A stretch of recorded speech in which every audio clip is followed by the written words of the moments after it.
নতুন দলের আহ্বায়ক নাহিদ ইসলাম বলেছেন, বিভেদ ও বিভাজনের বিপরীতে তারা সমতার ভিত্তিতে কাজ করবেন। এটি একটি অঙ্গীকার, যা নাগরিকদের অধিকারকে নিশ্চিত করার প্রতিশ্রুতি প্রদান করে। এই দলটি রাজনৈতিক পরিবারের প্রচলিত চেহারা থেকে বেরিয়ে আসার ইচ্ছা পোষণ করছে এবং সরকারের বিভিন্ন অফিসে নাগরিকদের অধিকার প্রতিষ্ঠার উদ্দেশ্যে তারা কাজ করছে।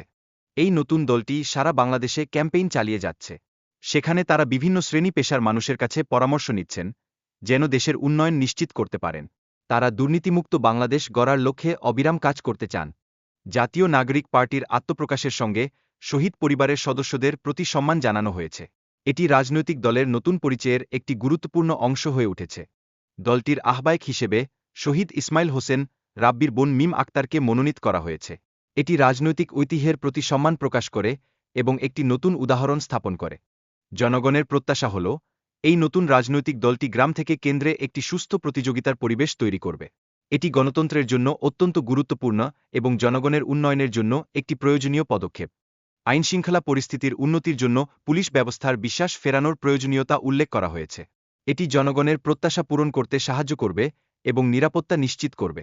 রাজনৈতিক দলের মধ্যে বিভাজন কমানোর জন্য একটি প্রয়োজনীয়তা তুলে ধরা হয়েছে। এটি ঐক্যবদ্ধ আন্দোলনের জন্য অত্যন্ত গুরুত্বপূর্ণ, যেখানে সকল দলের একত্রিত হওয়া জরুরি। ২-৪ এর গণঅভ্যুত্থানকে স্মরণ করা হয়েছে। এটি রাজনৈতিক সচেতনতার প্রতীক এবং এর বিচার জনগণের দাবি। এই স্মৃতি আমাদেরকে একত্রিত করে এবং নতুন পথ দেখায়।